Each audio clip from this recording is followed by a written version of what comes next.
الحمد لله والصلاة والسلام على رسول الله وبعد. سورة البقرة يوصل شپږشتم آیت پورې خبره شوې وه. په دې اخرني آیتونو کې د ابراهیم علیه السلام تذکره وه او وجه مناسبت هغه بیان شوی چې ولې الله خبره د بني اسرائیلو په باره کې کوله او منځ کې د ابراهیم علیه السلام ذکر شروع کړو. او د ابراهیم علیه السلام چې ذکر کیږي نو د کعبې ورسره ذکر کیږي، ځکه چې د کعبې بنیادونه او آبادي هغه راخېجولې ده. 120 آیت کې همدغه خبره ده چې ابراهیم علیه السلام او د هغه زوی اسماعیل علیه السلام هغوی ته الله رب العزت دا کار حواله کړی او هغوی د بیت الله آبادي راوچته کړې وه. دلته مختصر دا مسله ذکر کو چې اول پیر کعبه کور د الله چا جوړ کړی دی. دې کې د علماو اختلاف دی. بعضو دا ویلي دي وي دا ملایکو اول پیر جوړ کړی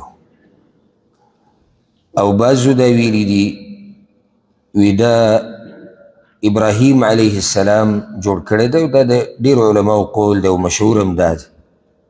دریم قول دی کې دا دی چې آدم علیه السلام جوړ کړی. امام ابن حجر، امام ابن الجوزی او داسې نور علما محققین دې له ترجیح ورکوي. او زما خپل ځاني والله اعلم زړه په دې مطمئن دی چې اول پیر کعبه آدم علیه السلام جوړه کړې ده، ابراهیم علیه السلام بیا د هغې آبادي راوچته کړې ده او په هغې دلایل دي. یو دلیل پې دا دی چې موږ سره د آیت کې تیر شو، الله وی وعهدنا الی ابراهیم و اسماعیل ان طهرا بیت. ما اسماعیل او ابراهیم علیهم السلام ته وصیت کړو چې زما کور پاک کړي، معنی چې کور شتي ځکه ورته الله وی پاکې کړي.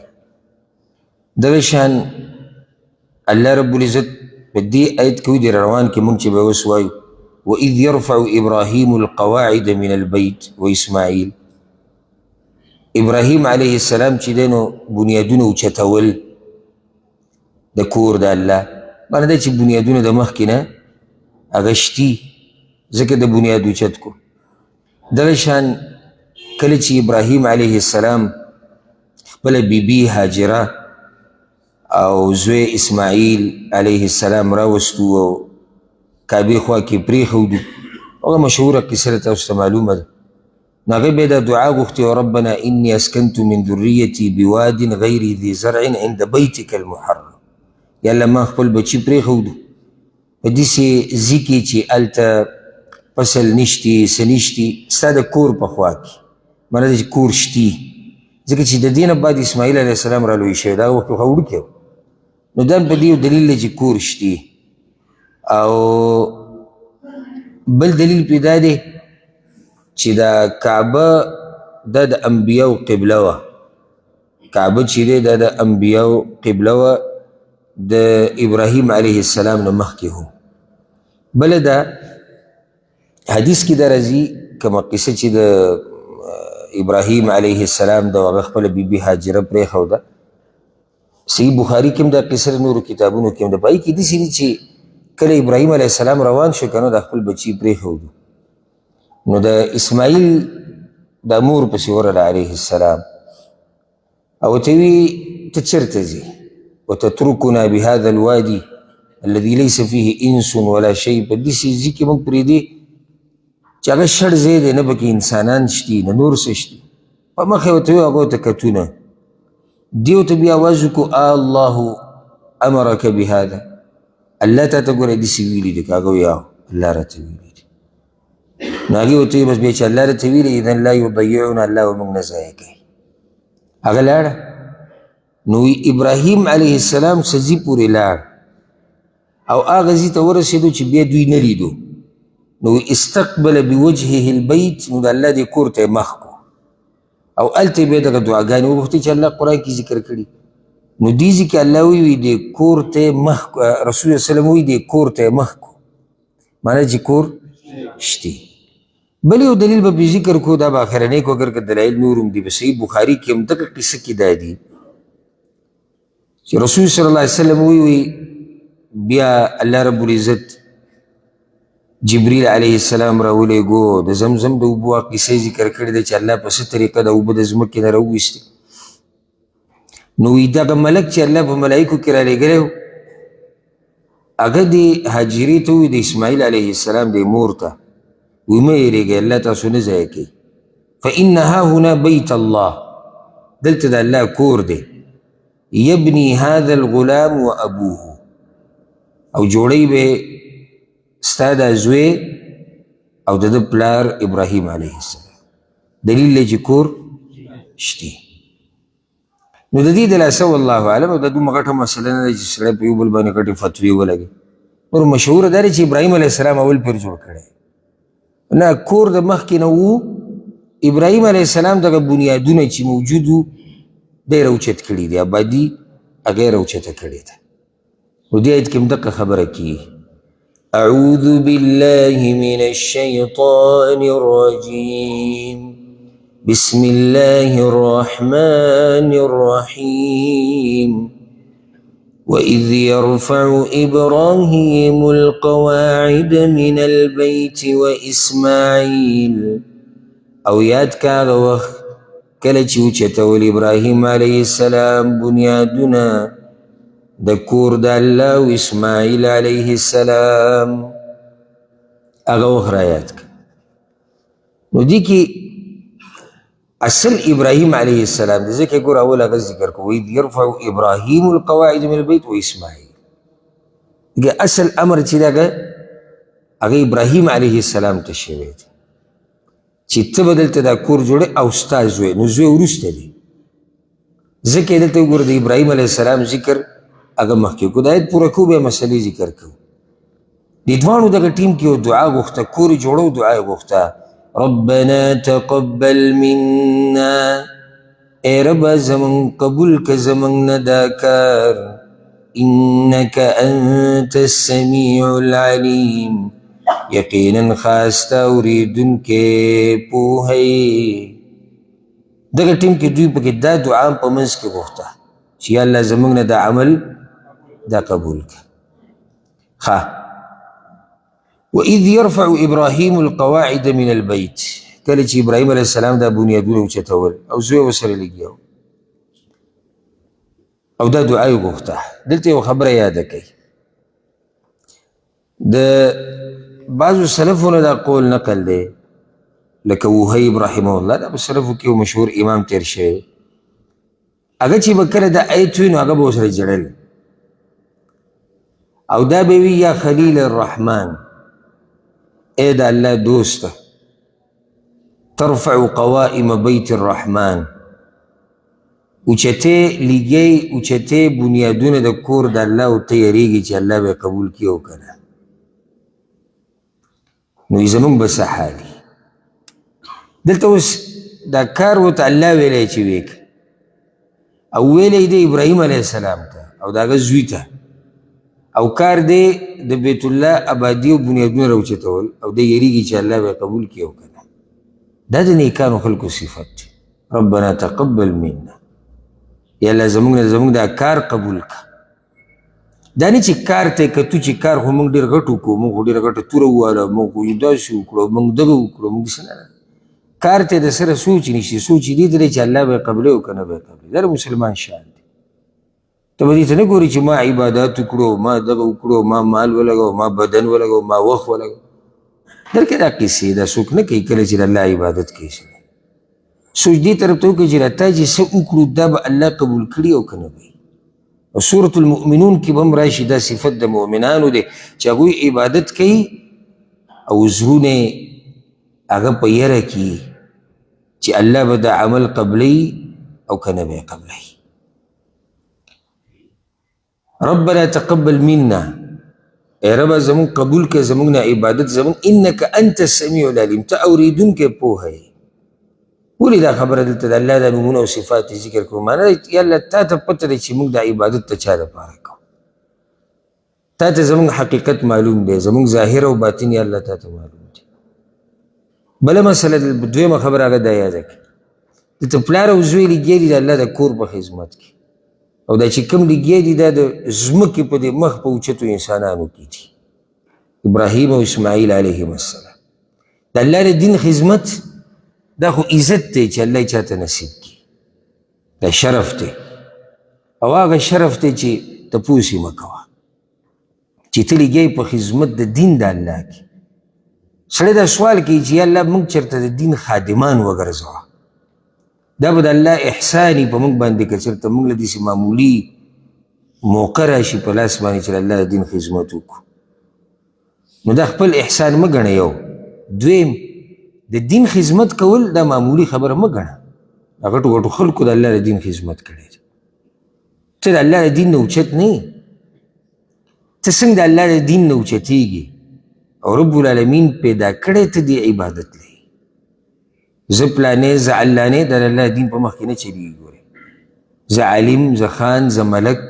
زه ښایسته زه زورور دا ټولې خبرې به جیب کې کېده چې کله د الله د دین خبر راشي موږ ټول د الله د دین خادمان یو دا چې الله تعالی توفیق درکړي الله ګوره هر چا له توفیق هم نه ورکوي دا باز راشي که نه یاره دا پلانې جدی داسې نشي کولی او پلانې جدي داسې نه موږ ورته بار بار وویل لکه د الله د دین دومره سپک نه دی ګورئ نه الله هر چا له طاقت ورکوي چې د دین خدمت وکړي د دې دین د خدمت دپاره رب العالمین خلک چاڼ کوي هسې یو مثال پې وواله خبره اوږدېږي خو یو مثال پې وواله کله چې موږ ځان له څه کار کوو دنیوي کار موږ به داسې ووایو چې زه کور ځان له جوړی یا کمپني جوړی یا دکان جوړی د هر یو کس دا کوشش چې زه دې له هغه کس راولم کار له چې هغه ښه ماهر او ښه تکړی او معلومات کوي او تپوسونه کوي او کومه کمپني او کوم کس او کوم ټیکهدار او کوم انجینیر دا منډې وهي ستا څه خیال دی چې الله دې د خپل دین دپاره هر سړی چاڼ کوي د دې دپاره هم الله خاص خلک چاڼ کوي چې هغه به د دین خدمت کوي رب العالمین اصل حفاظت کوونکی دی د خپل دین د دې کعبې حفاظت الله د هغه ورځې نه کړی دی کومې ورځې نه چې دا جوړه شوې ده او د قیامته پورې او دا خبره خو عبدالمطلب کړې وه کله چې ابرهه ورته ووایي وایي ما چې ته به راشې زما نه به تپوس د کعبې وکړي تا سره د اوښانو غم دی هغه ورته وایي زه د اوښانو مالک یم ځکه یې تپوس کوم د دې کور یو مالک شته هغه به یې تپوس کوي د دې کعبې حفاظت الله کړی دی خو دی ابراهیم علیه السلام له عزت ورکړو چې هغه له موقع ورکړی دی د جوړولو کله ناکله یو انسان سبب وګرځي د دین په حفاظت کې دا نه چې هغه حفاظت کې موږ به څه د دین به موږ حفاظت څه وکړو موږ د خپل ځان حفاظت نشو کولی خپلو بچو د معمولي دنیاګۍ حفاظت نشو کولی نو لا پاتې د الله د دین حفاظت رب العالمین د خپل دین حفاظت کوي خو دومره دی چې بعضو بندګانو له الله موقع ورکړي یو سبب تی جوړ کی استعمالی کی فائدہ د دقه سړي اولنی او اخرنی نو دین د الله خو پاتې دی دین د الله خو آباد دی دا خو د قیامت پورې دی حکم او تا پکې چېرته کله ناکله دی د قافله کې شریک شو که نه او چېرته څه وکړو نو دا به زموږ دپاره عزت وي دا به زموږ دپاره شرف وي چې په دې بې شماره مخلوقاتو کې الله ماله موقع راکړه ماله توفیق راکړو دا دین خو آباد دی دین موږ ته ضرورت نه لري موږ دین ته ضرورت لرو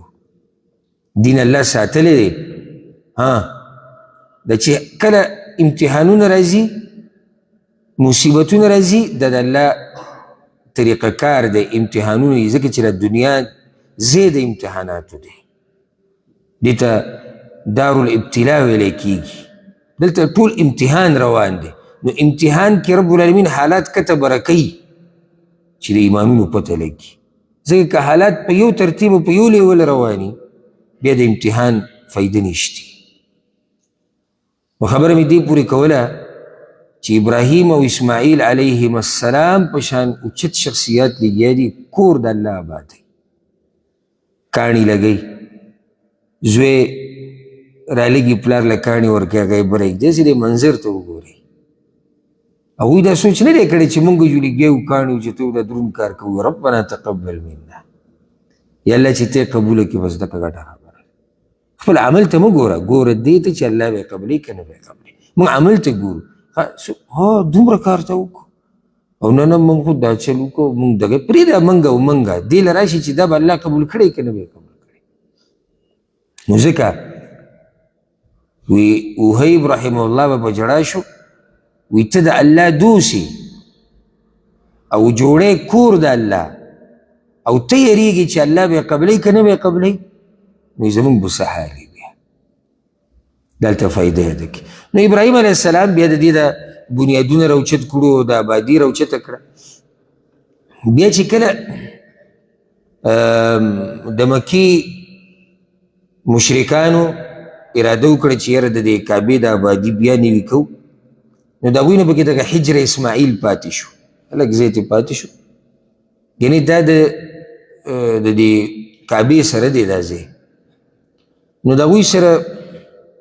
مال چې دی هغه پوره نه شو کوم چې حلال او پاک مال چې په هغې باندې دا کعبه په ټوله جوړه کړي نو دغه لږ ځای ته هغوی بهر پرېښو وایي موږ سره اوس دومره مال نشته ځکه چې کم مال موږ سره دی الله اکبر وایي کم مال چې پاتې شو نو هغه یا د سود دی یا په ظلم اخیستی شوی دی د خلکو نه او یا په فحاشۍ ګټلی شوی دی یا په دروغو دوکو دړکو دی نو دا ترې لرې کوي. داسې د الله قدر به دغه خلکو کوو د هغه د کور به یې کوو خو چې کله توحید ته یې غاړه کېنښوده که نه نو سره د دې هر څه هغوی لاړو تباه و برباد شو.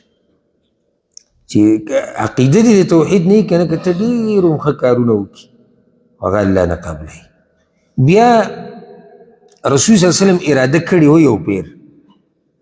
چې دا کور د الله واپس په هغه طریقه کې به کوم طریقه چې ابراهیم علیه السلام جوړ کړی و د حجر پکې اراده نه کړي. خو هغه عایشې رضی الله عنها ته وویل حدیث کې راځي صحیح مسلم کې دی وایي زه د دې فتنې د لاسه نه کوم یعنې بیا به خلک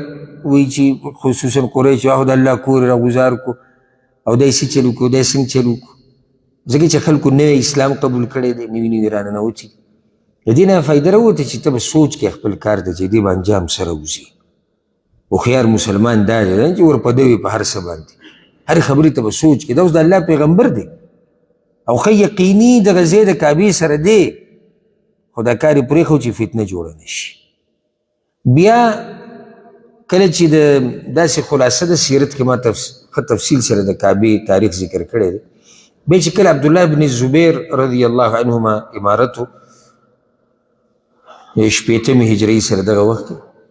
او د یزید ابن معاویه ولایت و هغه مشر و دغه اخري دور عبدالله ابن زبیر راولګېدو دا آبادي پوره اکه شان کړه څنګه چې د ابراهیم علیه السلام په وخت کې د حجر ورسره وردننه کړو او دوه دروازې ورله جوړې کړي یو مشرق طرف ته او بل مغرب طرف ته او د دروازې ورله بلکل د دې ځمکې سره یو لیول کې او ترتیب کې جوړې کړي. او هغه شانو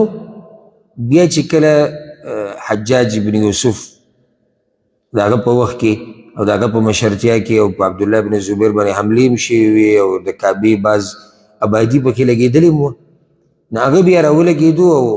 عبدالملک ابن مروان خلیفه و مسلمانانو هغه ورته امر وکړو چې دا کعبه واپس هغه شکل باندې جوړه کړه په کوم شکل چې قریشو جوړه کړې وه نو حجر ته واپس بهر پرېښود او په هغه طریقه دی د اوسه پورې په هغه طریقه دی د اوسه پورې نور اصل کې دغه حجر چې دی دا د کعبې سره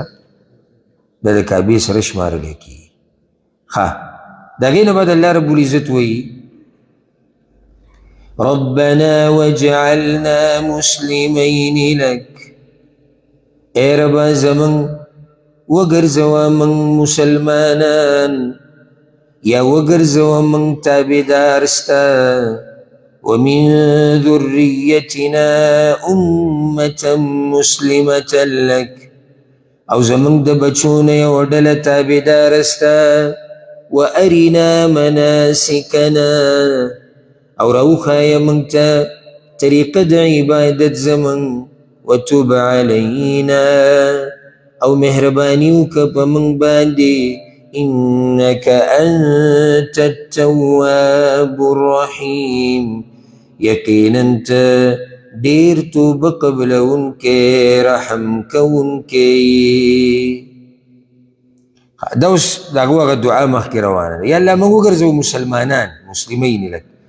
اصل کې د مسلمان مطلب دی اسلام څه ته وایي؟ غاړه یې ښوده الله ته، تابعداري د الله کول. نو د اوس پلار او زوی لګیا دي، وایي یا الله موږ وګرځوه تابعدار همیشه ستا، او زمونږ په دې بچو کې م یو ډله تابعداره ستا وګرځوه. حدیث یې ولې نه وي چې زمونږ دا ټول بچي تابعدار وګرځوه؟ لا ینال عهد الظالمین، یو دا خبره الله ورته وایي ظالمان به وي. دویمه دا چې دا خو رسولان دي، انبیا دي، دوی ته خو پته لري چې دا دنیا امتحان دی. نو دلته به بېدینه مي، دلته به دینداره مي. نو دې څه خو نشي کېدی چې ټول را روان نسل دی هغه دینداره شي. څه به پکې دینداره مي او څه به پکې بېدینه همي. ښه، بل سوال یې دا وکړو چې وارنا مناسکنا، یا الله موږ ته وښایه زموږ د عبادت طریقې. یا خو ته عام عبادات مراد دي او یا مناسک نه مراد د حج طریقه موږ ته وښایه، ځکه چې موږ خو کور جوړ کړو. اوس د عبادت طریقه د حج او د عمرې د طواف دا هر سره ته وښایه. دا ټولې خبرې په دې کې دننه راځي. دلته یو فایده هغه دا یاده کوي، ابراهیم علیه السلام الله ته دا وایي ما ته د عبادت طریقه وښایه. موږ محتاج یو په دې کې چې الله موږ ته دا دین وښایي. ګورئ داسې که چېرته الله موږ په ټکي دوو باندې پوه کړي وو که نه، نو دا زموږ کمال نه دی. دا کمال او احسان او توفیق او رحم او کرم خالص د الله دی چې موږ یې په دین پوه کړي. نو دې کې هم سړی ځان ته نه غره کېږي چې زه څوک یم. ابراهیم علیه السلام الله ته وایي ما ته وښایه. دویمه خبره، چېرته به دا نه وي چې زما علم پوره دی زه پوهه یم. یعنې ابراهیم علیه السلام د انبیاو پلار دی، ابو الانبیا دی، او هغه الله ته وایي ما ته علم وښایه. همیشه به دا سوال کې چې الله ما ته علم وښایه. ځکه الله رب العزت رسول وسلم ته دا دعا کولې ورب زدني علما، یا الله زیات کې زما علم. پیغمبر صلی الله علیه وسلم به الله ته دا سوال کوي یا الله زیات کې زما علم. هر وخت الله ته دا سوال کوي یا الله ما په دین پوه کړه، یا الله ما ته علم وښایه، یا الله ما ته علم ډېر کا، یا الله زما سینه پراخه که دی علم ته، زما د عقل او دماغ او سوچ او فکر کولاو که دی دین ته. دا قسم دعاګانې هر وخت د الله نه وغواړه. بیا د الله نه توبه وغوښته چې یا الله زموږ توبه قبوله کړه، په موږ مهرباني وکړه. وتوب علینا، یقینا وي ته تواب یې، ډېره توبه قبلوونکی، رحیم مهربان. مهربانه دی ځکه خو توبې قبلوي که نه. روایت کې راځي چې کله ابراهیم علیه السلام دا کور جوړ کو، نو دا سوال یې وکړو الله ته چې یا الله ما ته د عبادت طریقې وښایه. نو جبریل علیه السلام راغی، ابراهیم علیه السلام یې د لاس نه ونیو او د صفا ته یې بوتو. بیا د هغې نه بعد یې مروه ته بوتو، بیا د هغې نه بعد یې مینا ته بوتو. نو هلته یې ورته د 3 جمراتو ځای وښو چې موږ ورته شیطانان وایو. د 3 جمراتو ځای ورته وښو، بیا ورته وایي کبر ورمي، الله اکبر وایه، او دا وله. بیا عرفات ته بوتو. عبدالله ابن عباس روایت دی چې شیطان ابراهیم علیه السلام ته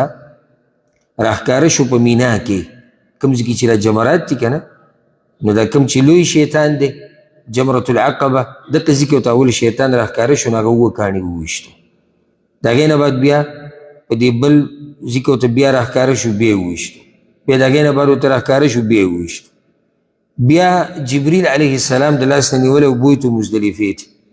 بیا د هغې نه بعد عرفات ته بوتو. نو عرفات کې ورته بیا هغه وویې عرفته، اوس پوه شوې؟ هغه وایي زه پوه شوم. نو ځکه عرفات ته عرفات ویلی کېږي. او په دې طریقې سره الله رب العزت ابراهیم علیه السلام ته د حج طریقه او د عبادت طریقه وښوه.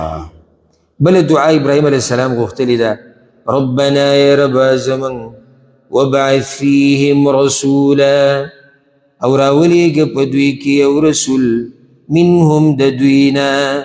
یتلو علیهم آیاتک، چې لولي به په دوی آیتونه ستا، ویعلمهم الکتاب والحکمه،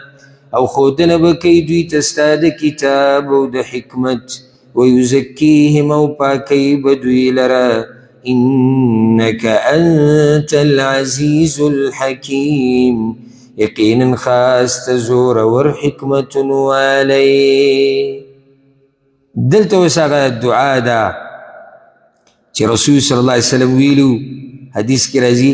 او که صحیح حدیث دی، وایي زه دعوة ابي ابراهیم، زه د خپل پلار ابراهیم علیه السلام هغه دعا یم، و بشرا عیسی، او د عیسی علیه السلام هغه زیری یم چې هغه بني اسرائیلو ته ویلو زما نه بعد به یو پیغمبر راځي او د هغه نوم به احمد وي. نو دا هغه دعا ده، وی یا الله یو پیغمبر راولیږه فیهم په دوی کې رسولا، یو پیغمبر منهم د دوی نه، د دوی نه راولیږه، پیغمبر راولیږه او په دوی کې راولیږه. د ده به څو کارونه وي، دی به ستا ایتونه لولي او دی به خلکو ته قرآن او حدیث ښیي. الحکمه، قرآن کې چې کوم ځای کې حکمه راشي، عامه خبره خو دا واضح ده چې حکمت خبرې څه ته وایي، د علم هره خبره چې د دین سره تړلی شوي ده د حکمت خبره. خو چې کله قرآن کې داسې راشي که چې الکتاب والحکمه، کتاب او حکمت، نو حکمت نه مراد بیا حدیثونه دي. ځکه بعض علما وایي الحکمه څه ته وایي، د قرآن وضاحت ته. الکتاب قرآن شو، الحکمه څه شو، وضاحت ته قرآن، او وضاحت ته قرآن رسول الله صلی الله علیه وسلم کړی دی او د رسول الله خبرو ته حدیثونه ویلي. نو ته پیغمبر راولیږه، هغه پیغمبر به دوی ته ښیي څه، قرآن او حدیث. ما کې دا خبر هم د ذهن نه ووته، قرآن او حدیث به ورته ښیي. بل کار به د هغه دی چې ویزکیهم، او پاکۍ به دوی لره. پاکۍ به څنګه، تزکیه څه ته وایي، پاکۍ به دوی د بدو عقیدو نه، دوی ته به صحیح عقیده ښیي. دغه شان پاکۍ به دوی د بدو خویونو نه، دغه شان پاکۍ به دوی د بدو اخلاقو نه، دغه شان پاکۍ به دوی لره د پلیتو کارونو نه، د ټولې خبرې پکې دننه راشي. نو پیغمبر څنګه پاکۍ یو کس لره، په دعوت سره. ځکه چې کله ته دا دعوت کې قرآن او حدیث بیانې، کتاب او حکمت بیانې، خلک به یې زده کوي. نو په هغې بیا مثال ته وګوره که نه، صحابه کرامو ته وګوره، ځه کومو چې په رسول صلی الله علیه وسلم ایمان راوړ، عقیدې پاکې نه شوې، عقیدې پاکې شوې، اخلاق پاک شو، اعمال پاک شو. الله رب العزت هدایت وکړو، خو سبب هغه رسول صلی الله علیه وسلم هغه ته لار وښوه، هغه ته بیان وکړو. نو د دې نه دا مسله راووته چې څوک کوم دعوت او تبلیغ کوي هغه به دا کارونه کوي. یو به هغه خلکو ته بیانې آیتونه د الله، دویم وضاحت به د قرآن او د حدیث کوي، دریم کوشش به کوي چې د خلکو عقیدې پاکې شي،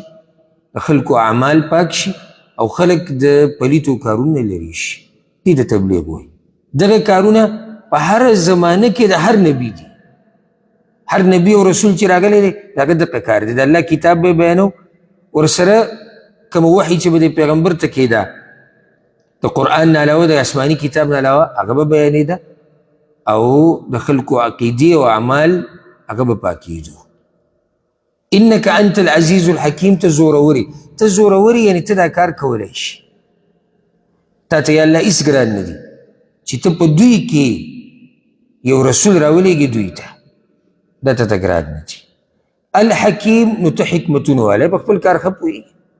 ستا په هر کار کې حکمت دی. د هغې نه بعد الله رب العزت اوس دا خبره ذکر کوي چې څوک هم د ابراهیم علیه السلام د لارې نه اورېدلی دی، نو دی د خپل ځان دشمن دی، ځان یې په زور قمقل کړی دی، او د خپل انجام نه ناخبره دی. اصل کې دې ځای کې الله رب العزت د تنبیه چې دی د یهودو نصاراو د مکې مشرکانو ته ورکوي. پرون ما دا خبره ذکر کړه چې یهودو به دعوه کوله موږ د ابراهیم علیه السلام په لار یو، بلکې هغوی خو به ابراهیم علیه السلام یهودی و، نصارا وایي موږ د هغه په لار یو، هغوی به ابراهیم علیه السلام نصرانی و، مکې مشرکانو وایي موږ د ابراهیم علیه السلام په لار روان یو، موږ د هغه بچي یو. ځکه چې د ابراهیم علیه السلام بچي کوم چې د اسماعیل نه دي هغه عرب، او کوم چې د اسحاق نه دي هغه عجم. نو یهودو نصاراو هغه طرف راټینګ کړی دی، د مکې مشرکانو دا طرف راټینګ کړی دی، ځوان زامنو ټولو ټیکه اخیستې ده. دا مسلمانان چې دوی څه دي، ځکه ورته الله حقیقت بیانوي چې صرف خبرې د دعوو او د چغو نه دي چې تاسو وایئ موږ دا یو او موږ دغه یو. ومن يرغب عن ملة إبراهيم او څوک چې مخړی د دین د ابراهیم علیه السلام نه یا او مخ ناړی د ابراهیم علیه السلام د دین نه الا من سفیه نفسه مگر هغه څوک چې قمقل کی خپل ځان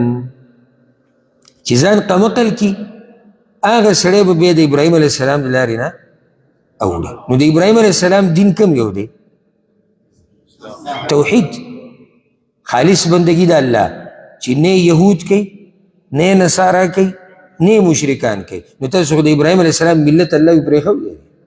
تاسو خو د هغې لار پرېښودی نو څنګه بیا دعوه کوئ چې موږ هغه ته نسبت کېږي یا موږ د هغه په لار یو بله چا چې دا کار وکړو الا من سفیه نفسه دا هغه کس دی چې ځان یې قمقل کړی دی څنګه یې ځان قمقل کړی دی علما د دې وضاحت په یو څو طریقو سره کوي یو دا چې دې قمقل دی د خپل ځان په باره کې خپل انجام نه ناخبره دی چې دا زه څومره خطرناک کار کې خچه یم او خبر نه یې د ځان ځکه چې د ابراهیم علیه السلام لار پرېښوده خو رانیول لار د جهنم دی که نه دې کې خو شک نشته ځکه چې ابراهیم علیه السلام لار کومه لار ده توحید لار ده نو چې ته د توحید لار پرېږدې خو بیا جهنم ته ځې که نه نو دی سړي ځان قمقل کړی دی د خپل ځان په باره کې بل چاله نقصان ګوره نشي ورکولی بله دا بعض علما وی معنی دا ده چې الا من سفیه نفسه وی اهلک نفسه نه پرېږدي لار د ابراهیم علیه السلام مګر هغه څوک چې خپل ځان لره هلاک کړي او ځان تباه کړي ځکه چې د ابراهیم علیه السلام لار پرېښوده ځان تباه کول دي توحید چې پرېږدي نو ته به څنګه کامیاب شي ته چې خالص د الله بندګي پرېږدي خو ځان دې تباه و برباد کړو که د دې دا مطلب شو ولقد اصطفیناه فی الدنیا او یقینا هغه موږ غوره کړی و په دنیا کې وانه فی الاخرة لمن الصالحین او یقینا هغه به په آخرت کې د نیکانو د ډلې نه و دې ځکه وګوره الله رب العزت وایي چې څنګه د هغه سړي لار به پرېښودی کېږي چې هغه الله غوره کړی دی په دنیا کې غوره کړی و د څه دپاره نبوت دپاره امامت دپاره دوستی دپاره رفع الله قدرک دوستی دپاره رسالت دپاره او د امامتۍ دپاره الله غوره کړی و نو چې الله غوره کړی و د ده د ملت نه او د ده د لارې نه به سړی څنګه اوړي دی بیا قمقل نه شو چې د لار پرېږدي دویمه خبره صرف د دنیا نه ده په آخرت کې دی د نیکانو په ډله کې دی نو چې یو سړي په دنیا کې دا حال دی الله چاڼ کړی دی په آخرت کې دا حال دی د ده لار پرېښوده به ګمراهي نه وي کې شک نشته چې هغه یهودو نصاراو او د مکې مشرکانو پرېښودې ده الله وایي تابعداري ته خو وګوره که نه استاسو په شان نه و الله وایي یهودو نصاراو ته وایي یا د مکې مشرکانو ته چې هغه به چو چرا کول د الله په احکاماتو کې نه اذ قال له ربه اسلم کله چې ووایي هغه ته رب د هغه تابع شه زما الله ورته وایي ما ته غاړه کېږده یعنې اسلم ته داسې وایي چې اسلام قبول کړه نو اسلام قبلول مالک ساعت مخکې چې غاړه یې ښودلي الله ورته ووایي غاړه کېږده ما ته زه چې درته څه ویم ابه مني قال ووایي هغه اسلمت لرب العالمین زه تابع یم دپاره د رب د مخلوقاتو یا الله زه خو بلکل تابع یم چې څه راته ته ویې زه حقه کوم زه خو د پخوا نه تابعدار یم الله وایي هغه داسې نو تاسو غاړه یې ښودو ته تیار یې تاسو خو قرآن نه منئ رسول نه منئ توحید نه منئ او وایي دی چې موږ د ابراهیم علیه السلام په نقش قدم نو ابراهیم علیه السلام خو دا دی هلته خو چې الله وایي غاړه کېږده هغه وایي الله زه د پخوا نه ما غاړه ښودې زه خو تابعدار یم او صرف خبره په دغه ځای نه ده ودرېدلې ووصى بها ابراهیم بنیه ویعقوب او وصیت کړی په دې خبره ابراهیم علیه السلام خپلو زامنو ته او یعقوب علیهم السلام او یعقوب علیه السلام هم په دې خبره ووصى بها بها کې ضمیر راجع د اسلام ته لکه الله ورته وایي غاړه کېږده، تابع شه، اسلام احکامات منه. هغه وایي الله زه خو یې منم. نو بیا صرف دا نه چې هغه وایي چې زه یې منم، خپلو بچو ته هم وصیت کړی چې دا ومنئ. او یعقوب علیه السلام هم وصیت کړی. نو د ابراهیم علیه السلام زوی اسماعیل دی، اسحاق دی، یعقوب خو نوسی دی. ولې یعقوب ذکر کېږي؟ ځکه چې اصل چې کوم نسبت د یهودو دی یا د بني اسرائیلو دی هغه یعقوب علیه السلام ته دی. ځکه موږ بنو اسرائیل کې دا تفصیل ذکر کړی چې اسرائیل لقب د چا دی؟ یعقوب علیه السلام. نو دوی به د یعقوب علیه السلام ذکر هم ډېر کوو، وی موږ د هغه په لار روان یو. نو الله پکې خاص هغه ذکر کو. یا بعض مفسرین دا وی دوی به وی د یهودو وی یعقوب علیه السلام موږ ته وصیت کړی چې تاسو به یهودیت نه پرېږدئ. الله ځکه د یعقوب علیه السلام خاص ذکر وکړو. د ده ذکر به بیا لږ تفصیلي کوي نور هم، ځکه چې دوی د یعقوب علیه السلام ذکر کړی دی. وی ده ویلي و د مرګ په وخت کې چې څه راونیسئ؟ یهودیت راونیسئ. نو ځکه الله یعقوب علیه السلام ذکر کو. دوی څه وصیت کړی و؟ یا بني ای زامنو زما ان الله اصطفى لكم الدین، یقینا الله غوره کړی دی ستاسو دپاره دین، فلا تموتن الا وانتم مسلمون، نو مه مرئ مګر په داسې حال کې چې تاسو تابعدار یئ. ان الله اصطفى لكم الدین وصیت دی. ووصى بها، وصیت هغه خبرې ته وایي چې ډېره په مضبوطۍ او په تاکید سره وشي. ابراهیم علیه السلام خپلو بچو ته کړی دی، یعقوب علیه السلام هم کړی. سیده یو فایده یاده کوي، بعضو تاریخونو کې راځي وی د ابراهیم علیه السلام 8 زامن. ابراهیم علیه السلام دا به اول پیر تاسو اورئ که نه؟ ها ګستاخي یا بې ادبي ما په کما ګستاخي کړي کېدای شي اوس د مخکې نه معلوم خو رایت شوي به یې درته دلته 8 زامن و د هغه. مشهور اسماعیل او اسحاق دي علیهم السلام. اسماعیل علیه السلام مشر زوی دی، بیا پسې اسحاق دی. د نورو تذکره هغه نه کېږي ځکه هغه ذهن ته نه راځي. داسې ویلی کېږي وي د یو نوم مدینو، بل مداینو، نهشان، زمران، نشیق، شیوخ. او دا شپږ چې کوم ذکر شو د اخره کې وی دا د یو بله بیبي وه چې د سارا د مرګ نه بعد کړې وه. یو خو د هغه بیبي هاجره چې د هغې نه اسماعیل علیه السلام دی، بله بیبي سارا ده چې د هغې نه اسحاق علیه السلام ده. د دوی دغه یو زوی دی. بیا د بله ښځه کړې وه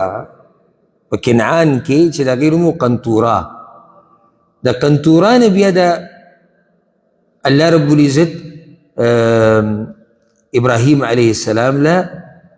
د شپږ بچي ورکړي دي. او په دوی کې یو مدین، د یو نوم پکې څه و؟ مدین. نو دی د مدین د قبیلې مشر نیکه دی چې الله رب العزت ورته شعیب علیه السلام لیږلی. او که چېرته موږ د دې نسبونو دا خبره شروع کړه د ابراهیم علیه السلام او د بچو، نو هماغه خبره ده چې ابروز ما تاسو ته وکړې چې بني اسرائیل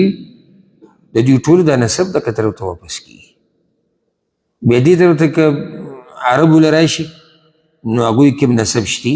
اسماعیل علیه السلام هغه د جرهم قبیلې سره و. بیا ما خو تفصیل د هغې ذکر نه کو، تفصیل ما زه سوره ابراهیم کې به ذکر کو چې کله دغه ځای کې هاجره او د هغې زوی اسماعیل علیه السلام اوسېدو، نو خالي ځای او ابراهیم علیه السلام دعاګانې وغوښتې چې یا الله د خلکو د زړونه دې طرف ته راواړوه. الله دې سې راواړول هغه زړونه چې اوس سړی وایي چې دغه ځینه خوځېدی نه. نو دغه خوا کې یو قبیله وه چې جرهم ورته ویلی کېږي، مشهوره قبیله وه. هغوی ولیدو د زمزم د اوبو خوا کې به دا مرغان تاویدو را تاویدو که نه، په اوبو پسې ګرځېدو چې دلته څه دي. چې رالو نو ویې ولیده چې اسماعیل علیه السلام هم دی او مور یې ورسره هم ده. ورته یې موږ به دلته آباد شو. هغو ته یې صحیح ده خو په شرط دی چې په اوبو به قبضه نه اچوئ. اوبه به داسې نه وایي چې دا زمونږ ځای ده او زمونږ اوبه دي. وایي صحیح. هغه قبیله هلته آباده شوه، د هغو خلکو دوی به ورسره کېناستو پاڅېدو. بیا اسماعیل علیه السلام د هغوی نه واده وکړو او د هغوی نه عربي زده کړه. نو بیا روان نسل بیا په عربو کې راغی. عربي د هغوی نه یې زده کړې، نور هغه په اصل کې عجمی دی. ابراهیم علیه السلام هغه هم عربی نه و او اسماعیل علیه السلام هغه عربی شوی و. ګوره د تعصب د زړه نه لرې کوي عربی او عجمی. لکه اوس که څوک دا وایي که نه چې یاره اخرنی پیغمبر محمد صلی الله علیه وسلم ولې په عربو کې دی او ولې د عجم، نو عجمو کې وګوره ابراهیم علیه السلام دی، اسماعیل، اسحاق، یعقوب، اکثر پیغمبران دا په عجمو کې دي، په عربو کې یو څو راغلي دي. خو کوم اخرنی چې راغلی دی که نه په عربو کې، نو هغه د ټولو سردار دی، محمد ابن عبدالله صلی الله علیه وسلم. الله دې سره زموږ ملاقات په جنت کې وکړي. نو د الله خوښه ده چې چاله پیغمبري ورکوي، زموږ پکې څه کار دی. اوس ابراهیم علیه السلام له یې ورکړی، نو عربو به څه وي چې ولې ابراهیم علیه السلام یا رسول الله صلی الله علیه وسلم له پیغمبري ورکړه، نو عجم به څه وي چې ولې. او یهودو ویلي که نه، یهودو خو دا حسد د دې نه شروع کړی و، په څو ورځې به موږ بحث وکړو چې ولې دا پیغمبر په عربو کې راغی، دی به پکار چې بني اسرائیلو کې د اخرنی هم راغلی. او دا وصیت الله رب العزت وایي چې د ابراهیم علیه السلام چې کوم نوسی و یعقوب علیه السلام هغه هم خپلو بچو ته کړی، هغه هم خپلو بچو ته کړی. او دا فایده یاده کوي، یعقوب ابن اسحاق، یعقوب علیه السلام دی د خپل نیکه په ژوند کې پیدا شوی دی، ابراهیم علیه السلام په ژوند کې، او نیا هم ژوندی وه. ولې؟ ځکه چې الله رب العزت چې کله زیری ورکو ابراهیم علیه السلام له د اسحاق، نو په هغه ټیم له دا زیری هم ورکړی ومن وراء اسحاق یعقوب، او په اسحاق پسې به یعقوب راځي. یعنی زیری یوازې د زوی نه دی، د نوسیم دی. نو رب العالمین ورته هغه نوسی هم په ژوند کې ښوولی دی چې دوی دا خوشحالي ویني پوره. نو یعقوب علیه السلام دی د خپل نیکه په ژوند کې پیدا شوی دی. تاسو به دې خبره ورسېدی که نه؟ که نه ګرانې دي دا خبرې، بلې ژبې ته یې واړو. دوی به وی موږ ته یعقوب علیه السلام ویلي دي چې یهودیت پرې نه دی، او دا یې موږ ته د مرګ په وخت کې ویلي دي. الله دې څه ناشنا سوال وکړو، ام کنتم شهداء، آیا تاسو حاضر وئ اذ حضر یعقوب الموت، کله چې حاضر شو یعقوب علیه السلام ته مرګ، کله چې هغه قریب المرګ شو، مرګ ته څه شو؟ نږدې شو، زنکدن هغه علامات او ښکاره کېدو. کله چې په انسان باندې مرګ راځي که نه، نو د ډېر وخت نه دی داسې په دې نښو نښانو کله سړی پوه شي. یو خو اچانک مرګ مرګ په دوه قسمه، یو اچانک یو دی چې هغه اچانک نه وي، سړی په ځان پوه هم شي، بیماري پې وي، زنکدن پې وي، سخته پې وي. نو یعقوب علیه السلام ته چې کله مرګ رانږدې شو، نو تاسو خو هغه وخت کې نه وی الله وی.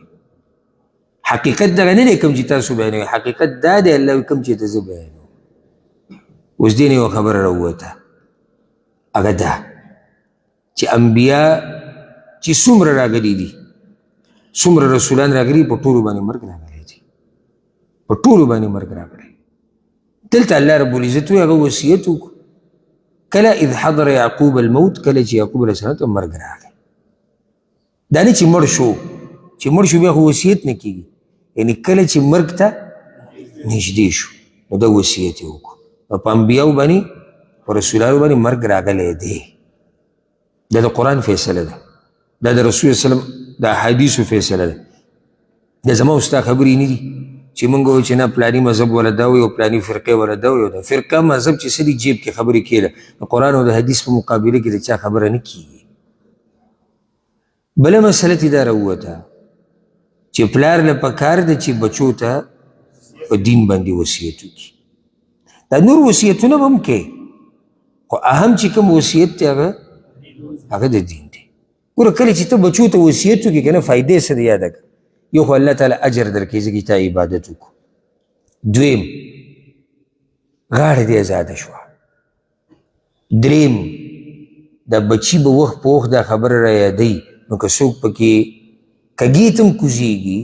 کیدای شي د دې وصیت ته لاس لې نیغې لارې ته راواوړي. نو ځکه وصیت حدیث کې راځي چې مسلمان به وصیت ځان سره ساتي. موږ چې کله د وصیت خبر راشي زموږ سوچ ټول قرضو ته لاړ شي او جیداد ته او دغه ټوټه ځمکه چې ده او دغه اخوا چې ورسره دا دوکان دی او دغه کته چې دا پټی دی. نو اوس موږ د وصیت نقشه جوړه کړو هلکه پټی دغه نه کوي خراب یې نه کوي د مرګ نه بعد د سره دا غم دی یا مزه به دا وکړي چې دا پکې ولیکي چې ځان له بیا دوکانونه جوړ کړي زما د مرګ نه بعد په دې وخت را روان دی دا ځمکه به قیمتي شي. وصیت دنیوي امورو کې هم دی صحیح خبره په ما باندې دا قرضه ده زما د پلاني سره دا معامله ده میراث به داسې تقسیم کوي څنګه چې الله او د الله رسول ویلي. خو دیني وصیت په اوله کې چې د الله نه به یریږئ او د الله د پولو به خیال ساتئ د مونځ او دس اهتمام به کوئ د الله نافرمانیانې به نه کوئ چې کله درته زه رایادېږم دعا به راته کوئ. دا قسمه وصیتونه لیکل پکار دي ورسره دنیوي وصیت. نو ده خپلو بچو ته وصیت کړی د مرګ په وخت کې اذ قال لبني کله چې ووایي هغه خپلو زامنو ته ما تعبدون من بعدي د چا بندگی به کوئ زما نه وروستو. د ده څو زامنو 12 یو پکې یوسف علیه السلام. د ده دا ټول زامن ډېر قیمتي کسان ټول قیمتي کسان. او دا کومه واقعه چې هغوی د خپل ورور سره راغلي د یوسف علیه السلام سره دا انسان دی انسان کمزوری دی کله د حسد د لاسه انسان داسې حالاتو کې پرېوځي خو دا ښه خلک وو او الله رب العزت له په دین کې مشرتیا ورکړې نو ده دا وصیت ډېر په ناشنا طریقې سره وکړو لکه امر یې ورته ونه کړو چې داسې کوئ وایي زما نه بعد به د چا بندګي کوئ معلومات کوي ګوري چې هلکان په نیغه دي که نه دي د مسلې نه خبر دي که نه. تاسې د خپل زوی نه تپوس کړی دی چې ستاسې عقیده ده الله باره کې د رسول باره کې آخرت باره که نه دقه دنیوي تپوسونه دي کې سکول تجارت کاروبار وزر او زوی د خپلو ځمکو ته دا ګټ وصیت دی زموږ ځي دوکان ته که نه تجارت صحیح دی دا خبرې پلار د بچو سره کوي خو سر کې خو دې تپوس وکړي چې ته خپل خالق پیژنې ته پیغمبر پیژنې ته جومات پیژنې ته آخرت پیژنې ته جنت او جهنم پیژنې دا بچی د الله نه ویروه سبا له به ستا ژوند په ارامي او چې د الله نه دې ونه یرو که نه نو سبا له ګوره ستا دا ژوند چې بوډا شوې که نه دومره به په عذاب شي تپوس یې مه کوه ځکه چې ستا بچي د الله نه نه یېرېږي چې کله بچي د الله نه یېرېږي هغوی بیا د مور پلار حقوق ادا کوي. ها او داسې هم کېږي خو هغه لږ کېږي چې مور پلار وله تربیت ښه ورکړی خو د هغه په نصیب کې هدایت نه دا کېږي خو دا لږ کېږي. اکثر چې کم ماشوم په غلط رواني نو د مور پلار پکې لاس وي وی زما نه بعد به د چا بندګي کوي من بعدي من بعدي مطلب زما د مرګ نه بعد زما د تلو نه بعد. قالو یا وی یاره که الله دا جواب ذکر کړی هم نه وی که نه نو معلوم دی چې جواب به یې صحیح ځکه چې دا د یعقوب علیه السلام زامن دي او دا د اسحاق علیه السلام نوسی دي دا د ابراهیم علیه السلام نوسی دي او دا د اسماعیل علیه السلام رویرونه دي ځکه چې اسماعیل او اسحاق رونه دي نو نه د ده نوسی دي د اسماعیل علیه السلام نوسی دي نو چې د دومره غټو خلکو په نسب کې جواب د هغوی به معلوم وي انشاءالله. الله بیا هم بیان کو چې تاسو خو وایئ چې هغه وصیت ته یهودیت کړی وصیت ته نصرانیت یې کړی. قالو یا هغوی نعبد الهك وإله آبائك من به بندگی کوو د معبود ستا او د معبود د پلارانو ستا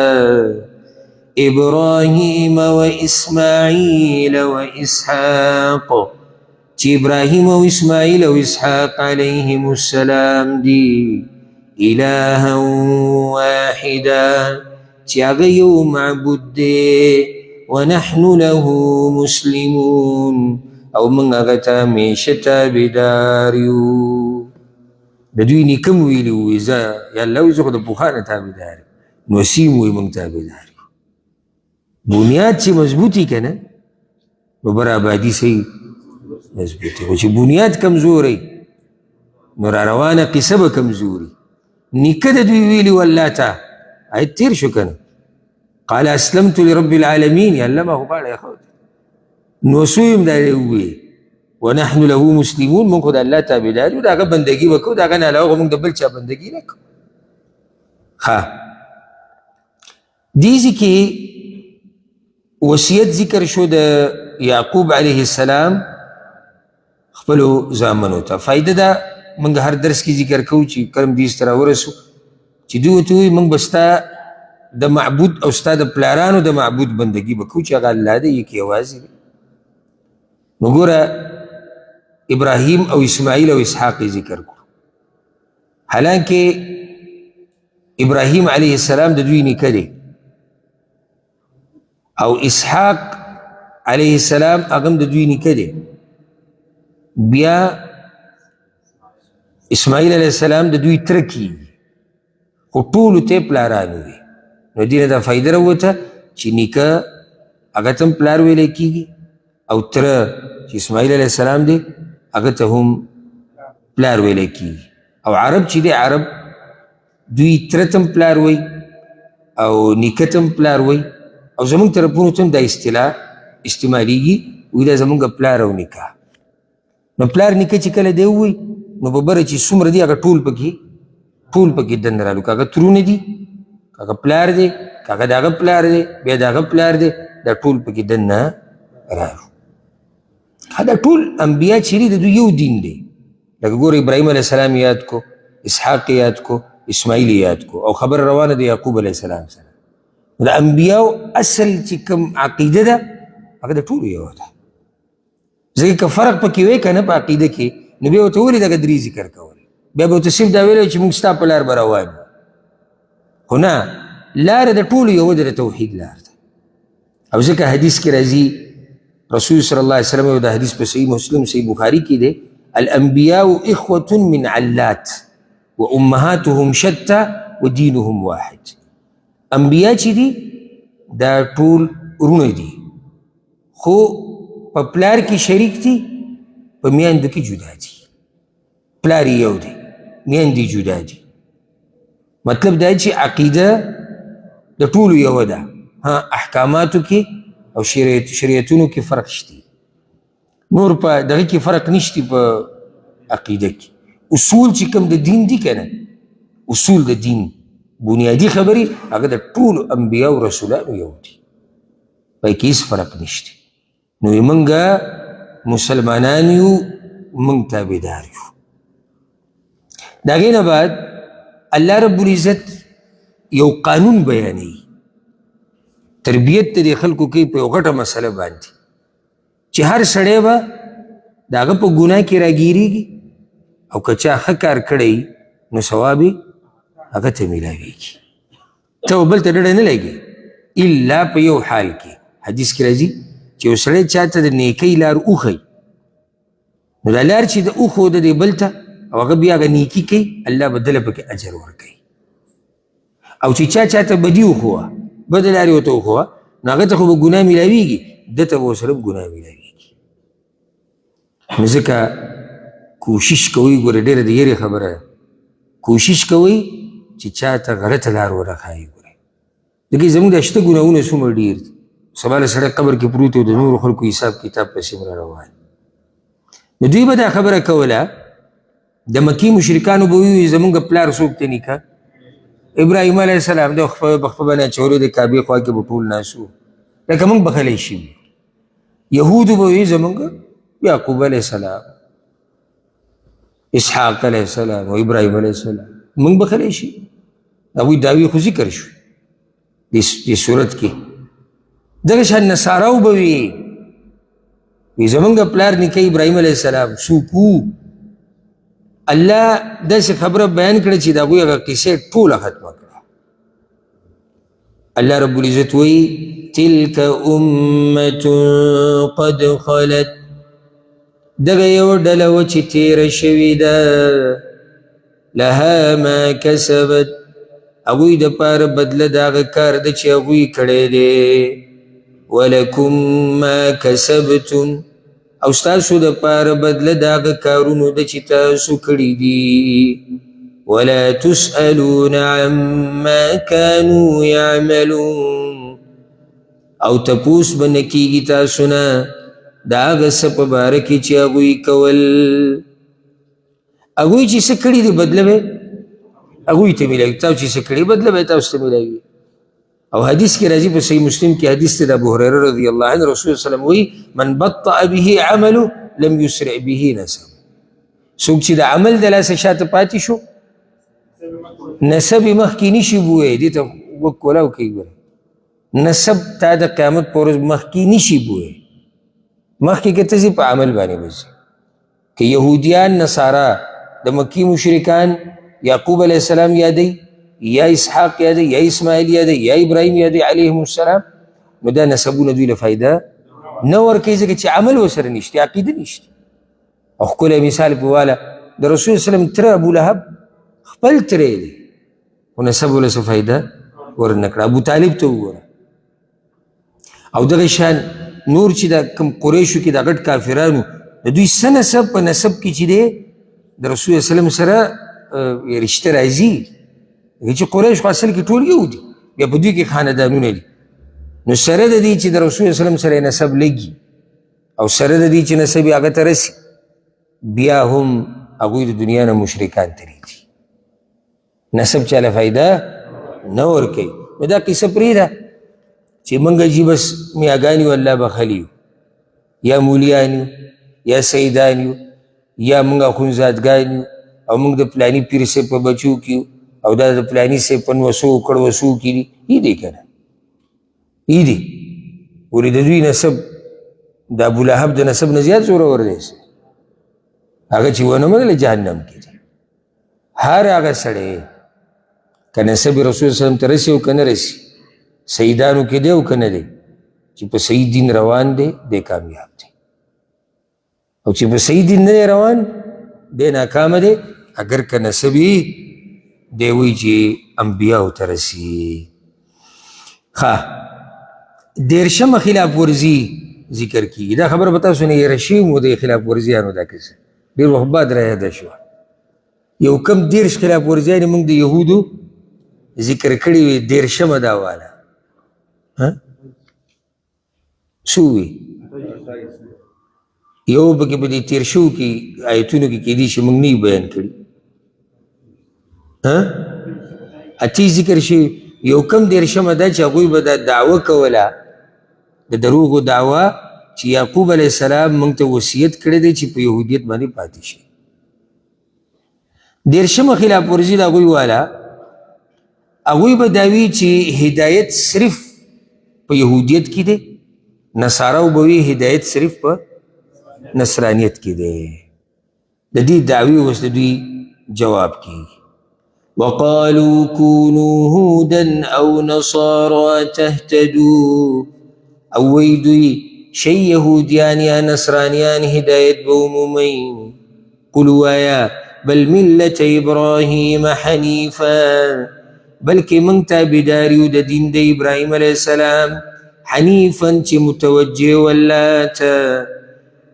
وما كان من المشرکین او نو هغه د مشرکانو د ډلې نه دا د دوی تشه دعوه ده او دعوه خو سړی د هر څه کولی شي دعوه کول څه ګران دي ګران څه دي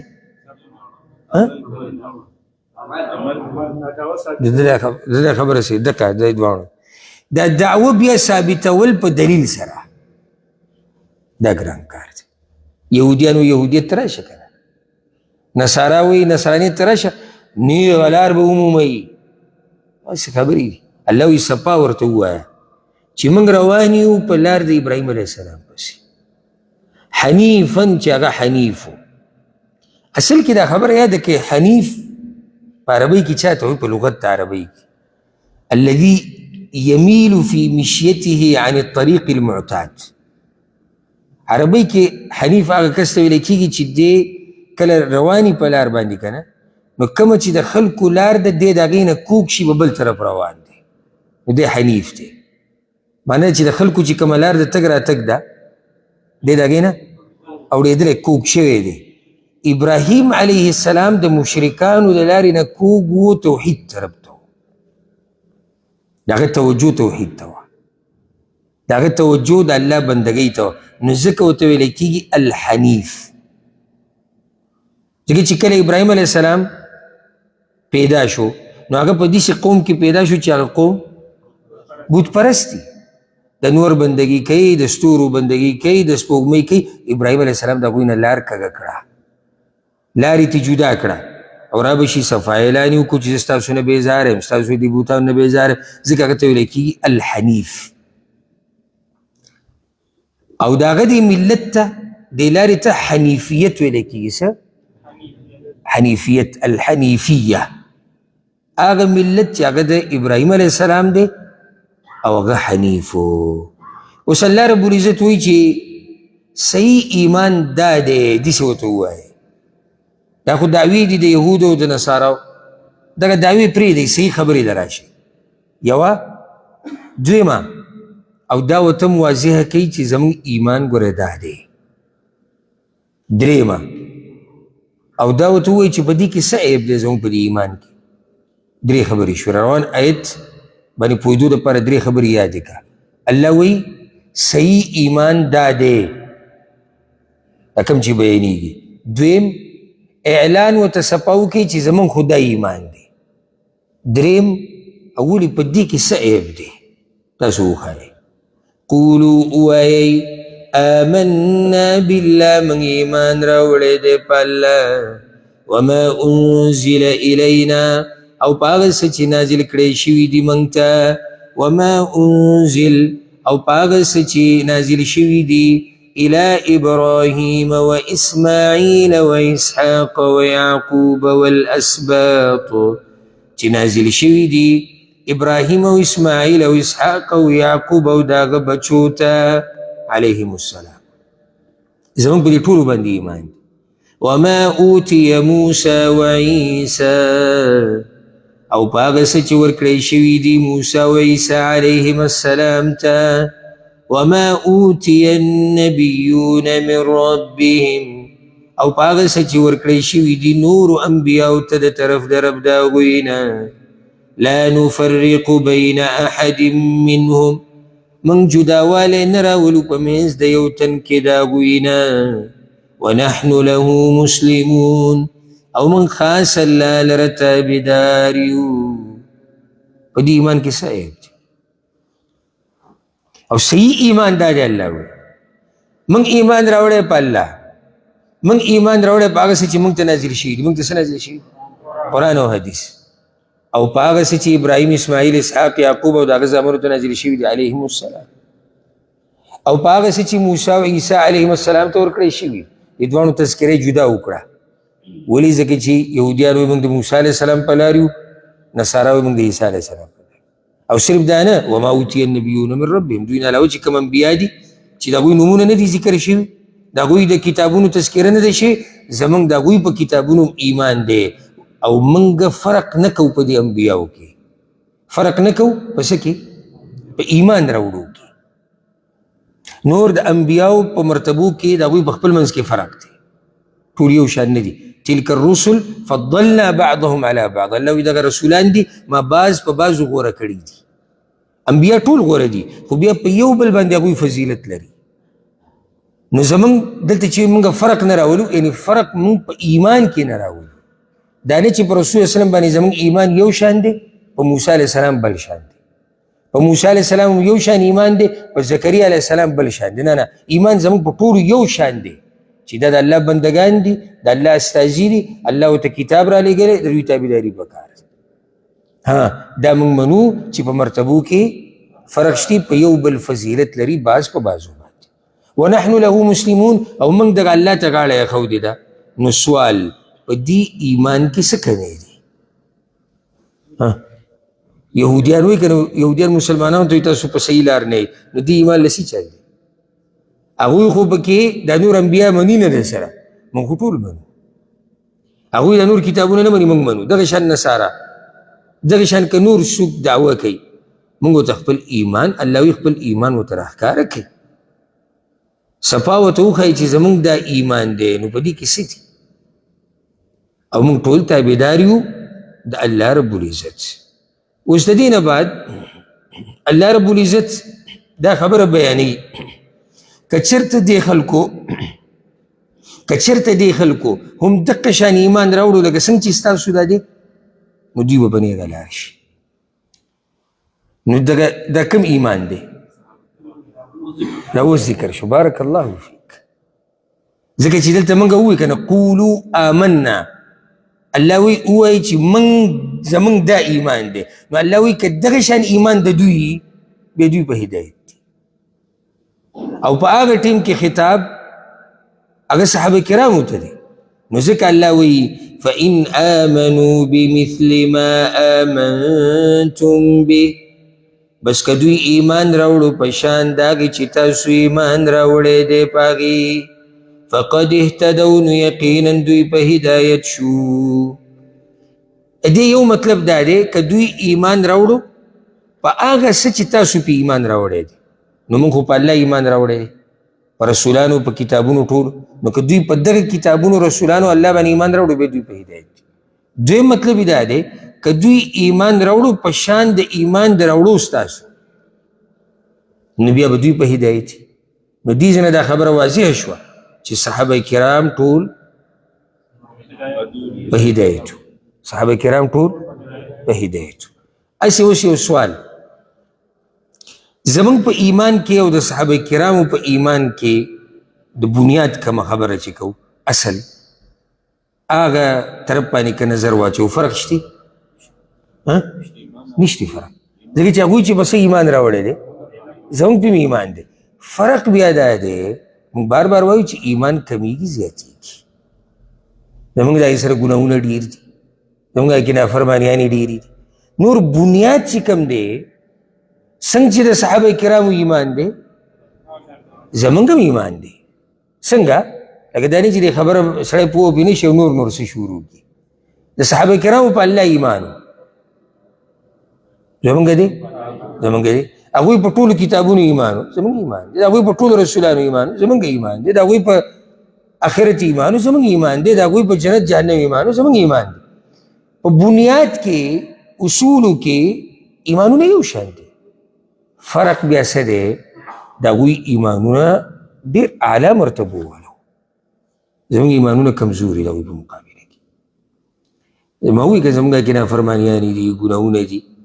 دا خبرې پکې ډېرې دي، زموږ ایمانونه کمزوري. وإن تولوا، که دوی مخ واړو، فإنما هم في شقاق، نو یقینا دوی په سخت دشمنۍ کې دي. که دا خبره واورېده خو ډېره ښه ده، او که وای نه اورېده نو دوی بیا پوه شي چې په سخت دشمنۍ کې او په تعصب کې او په ضد کې پراته دي. اصل کې دا شقاق د شق ټکی نه اخیستی شوی، دا په عربۍ کې اړخ ته وایي، جانب ته وایي. یعنی که دوی ستاسو دا خبره ونه منله که نه، نو دوی تاسو نه ډېر لرې په بل طرف کې دي، د ډېر ضد او د تعصب د لاسه دوی ډېر لرې تللي دي. فسیکفیکهم الله، نو زر ده چې کافي به شي ستا الله د طرف د دوی نه. یا داسې هم ترجمه کولی شي، نو زر ده چې کافي به شي ستا دپاره الله د دوی په مقابله کې. یا داسې هم کولی شي، نو زر ده چې کافي به شي د دوی په مقابله کې ستا دپاره الله، یعنی الله رب العزت به ستا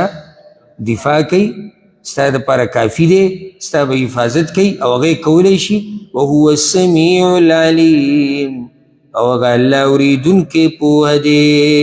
چې اوریدونکی پوهه دی، نو هغه ستا حفاظت د هر طرف نه کولی شي. د عثمان رضی الله عنه په سیرت کې ما څه خبره ذکر کړې، یاد تاسو ته؟ په دې آیت باندې د هغه وینه بهېدلې وه، فسیکفیکهم الله. او دې باره کې ښه صحیح روایات شته، بلکې نافع وی نافع کوم چې د اوه قرا دي مشهور دا قراءات ترې نقل شوي دي هغوی کې کوم مشر امام چې دی نافع نومې دی هغه دا وایي ما په خپلو سترګو او دا روایت امام ابن ابي حاتم په خپل تفسیر کې راوړی دی وایي ما په خپلو سترګو هغه مصحف لیدلی و د عثمان رضی الله عنه هغه مصحف ما لیدلی و کم چې د هغه سره و د هغه د شهادت په وخت کې او ما په خپلو سترګو په دغه آیت باندې وینه لیدلې ده فسیکفیکهم الله وهو السمیع العلیم الله ستا دپاره کافي دی دوی په مقابله کې او الله اورېدونکی پوهه دی نو داسې یوه خبره مې تاسو ته رایاده کړه نو الله ورته زه به ستا دپاره کافي شم او رب العالمین خپل لوز پوره کړی دی د دې پیغمبر حفاظت یې کړی هر قسمه دشمن نه الله ساتلی او هغه سره مرسته کړې وه هغه له کامیابي ورکړې وه هغه له عزت ورکړی و د هغه تابعدارو له عزت ورکړی دی د هغه تابعدارو له کامیابي ورکړې وه د هغه لوز دی کوم چې ورسره الله کړی و ښه اوس د یو بلې خبرې وضاحت کیږي اول په دې مسله ځان پوه کوي د نصاراو دا طریقه وه د نصاراو چې کله به هغوی ماشوم پکې پیدا شو که نه نو هغوی به هغه ماشوم اوبو کې به یې رنګ ور واچو زیړ غونته کې رنګ و هغې ته معمودي رنګ وي عبدالله بن عباس روایت دی هغه وایي ان النصارى كان اذا ولد لاحدهم ولد نصاراو کې چې به د چا بچی پیدا شو فاتى عليه 7 ایام اوه ورځې به تېرې شوي صبغوه في ماء لهم يقال له المعمودي نو دوی به په دې اوبو کې رنګ ور واچو زیړ رنګ ته کې رنګ نو دې ته به دوی معمودي وي په دې کې به دی لازم کینو اومه ورځ لکه څنګه چې موږ په اومه ورځ باندې عقیقه کوو ماشوم سنت شي ویښته ترې لرې کړی شي هغوی به په اومه ورځ اوس هم کوي دا ماشوم په دې اوبو کې کینو نو چې داسې به یې وکړو نو بیا به یې وي فاذا فعلوا ذلك صار نصرانيا حقا دی اوس صحیح نصرانیت یې جوړ شو او امام قتاده رحمه الله وی رنګ ګوره یو خو ظاهري رنګ دی دا خو واضح ده که یو ظاهري رنګ دی دا رنګونه یو رنګ د دین دی او د دین ته ولې رنګ ویلی کېږي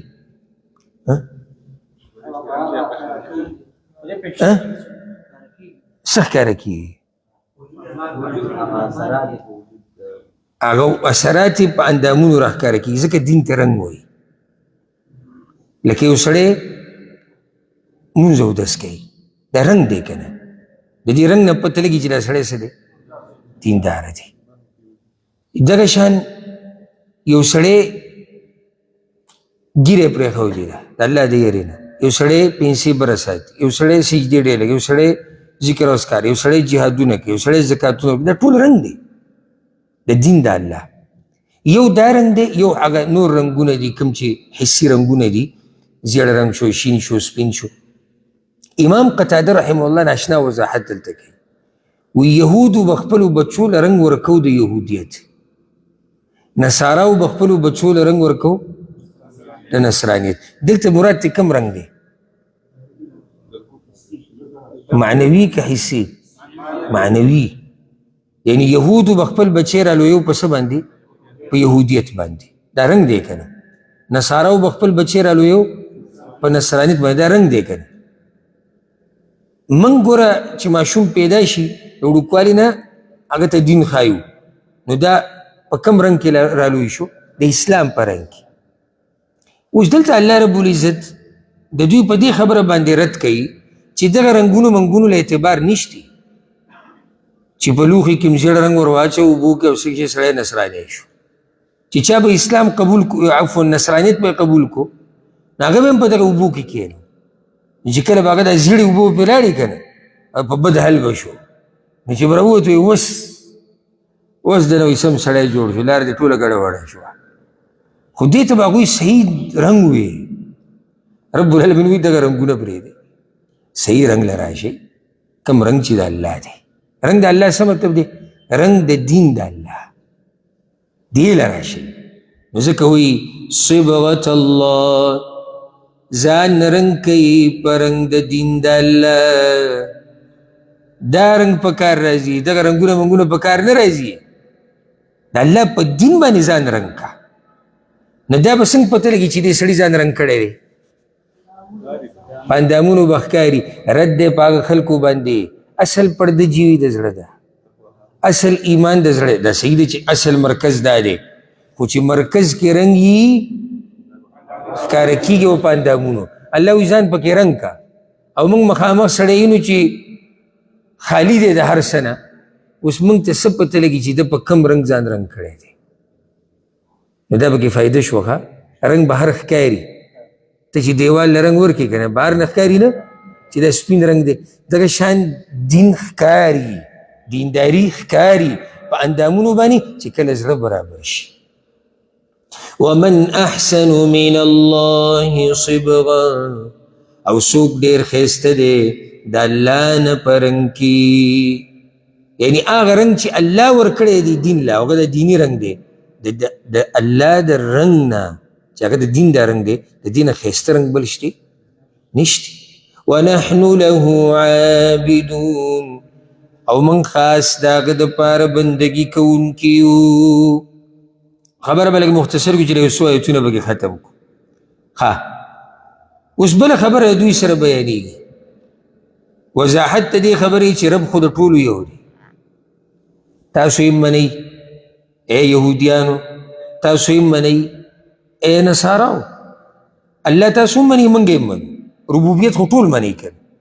نو چې رب یې تاسو هم ګڼئ رب یې موږ هم ګڼو نو بیا پکار دا دی چې د دغه رب خالص یوازې بندګي وشي نو تاسو یوازې بندګي ولې نه کوئ لکه یهودو به دا وي که نه زموږ رب څوک دی الله دی نو بیا پکار دا دی چې ته چاته رب وایې چې د هغه رب بیا یوازې بندګي وکړي که نه ځکه چې رب دی نو دې ځکه وګوره د دوی په کار کې او په وینا کې ټکراو وی رب الله دی نو چې چاته رب وایې بیا هغه حقدار د بندګۍ دی نو بیا ورله خالص بندګي ولې نه کوي او موږ خو خالص بندګي کوو نو موږ په صحیح لار شو که نه تاسو په صحیح لار شو قل اوایا اتحاجوننا فی الله آیا تاسو موږ سره جګړې کوئ په باره د الله کې وهو ربنا وربکم او حال دا چې هغه زموږ رب هم دی او ستاسو رب هم دی ولنا اعمالنا ولكم اعمالكم او زمونږ دپاره زمونږ عملونه دي او ستاسو دپاره ستاسو عملونه دي ونحن له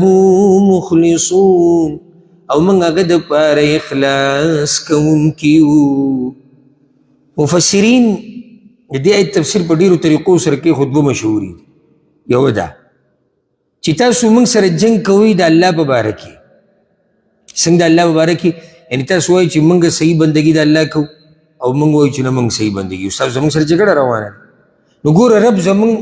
همدغه الله دی موږ یې منو تاسو یې منئ موږ خپل کوشش کوو تاسو خپل کوشش کوئ فرق دا دی ونحن له مخلصون موږ چې چاته رب وایو نو خالص بندګي د هغه کوو هغه تاسو نه کوئ نو څنګه بیا تاسو ورته رب وایئ ورسېدی په دې خبره کې دویمه ده آیا تاسو موږ سره جګړه کوئ فی الله په دې کې چې څوک نږدې دی الله ته ځکه چې یهودو به وایي موږ الله ته د ټول نه زیات نږدې یو نصاراو به څه وایي موږ د ټول نه زیات نږدې یو مؤمنان وایي موږ نږدې یو ځکه چې موږ په صحیح لار روان یو نو جګړه ده ستاسو زموږ سره جګړه ده چې الله ته څوک نږدې دی نو تاسو هم الله ته رب وایئ موږ یې هم رب ګڼو تاسو خپل کوشش کوئ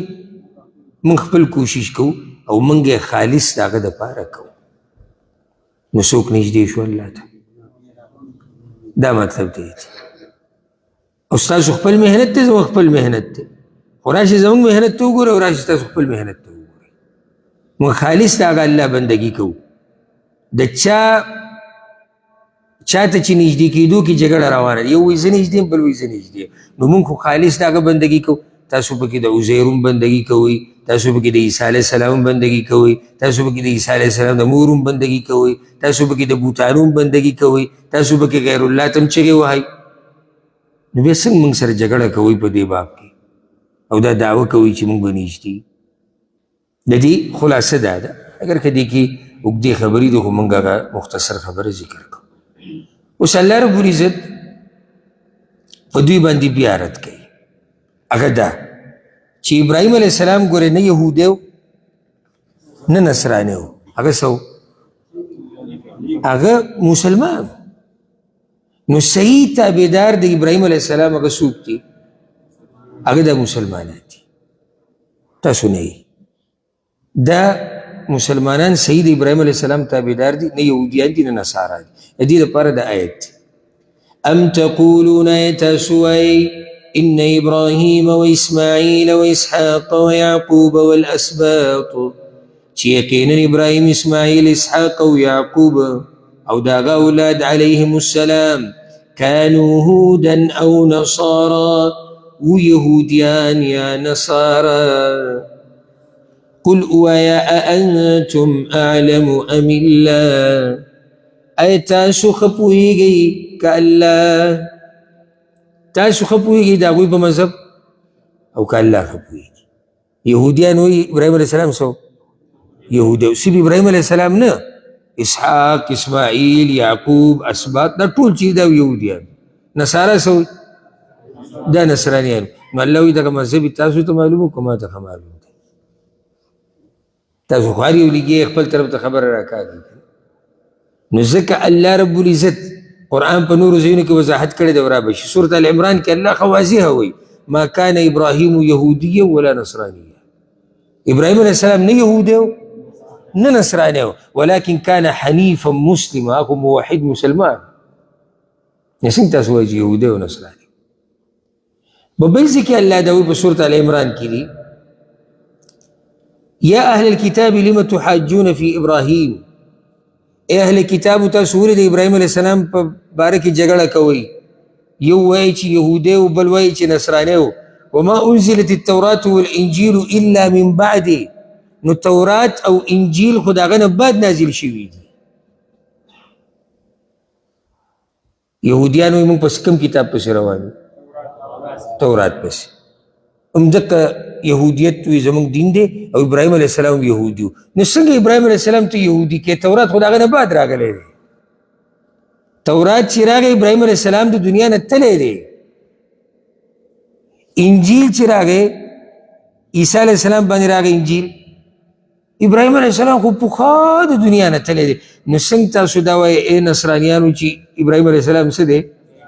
نصرانی دی عجیبه خبره ده د هغه د مرګ نه بعد کتابونه راغلي دي او دوی هغه څوک یهودی دی او څوک وایي نصرانی دا داسې قصه ده لکه یو کتاب کې ما کتو پای کې د یو صحابي قصه ذکر شوی صحیح حدیث کې ده چې هغه صحابي د شپې څوکۍ کوله او مونځ یې کوو نو دشمنانو په غشو باندې ویشتی و هغه خپل تلاوت پوره کړی و نو ملګري ورته ما ته به دې ویلو کوم چې ورسره بل و اودشی و اب اوده کېدو دی به ویښو بیا به دی اوده کېدو هغه به ویښو او ته ما ته به دې ویلو نو هغوی ما له حیا راتله چې څنګه منځ کې تلاوت پرېږدم دا ښه صحیح واقعه ده نو کله چې هغه مولوي صاحب واقع ذکر کړی نو هغوی چې دلته غټه مسله راووته چې وینې وتو سره اودس ماتي او که نه ماتي دا خو جاښه جوړېږي ځکه دا صحابي چې په غشو ویشتی شوی دی د ده نه وینه به نه تلي وینه نه وینې دا به دې تلي هغوی چې دلته یو غټه اختلافي مسله راغله چې وینې وتو سره اودس ماتېږي که نه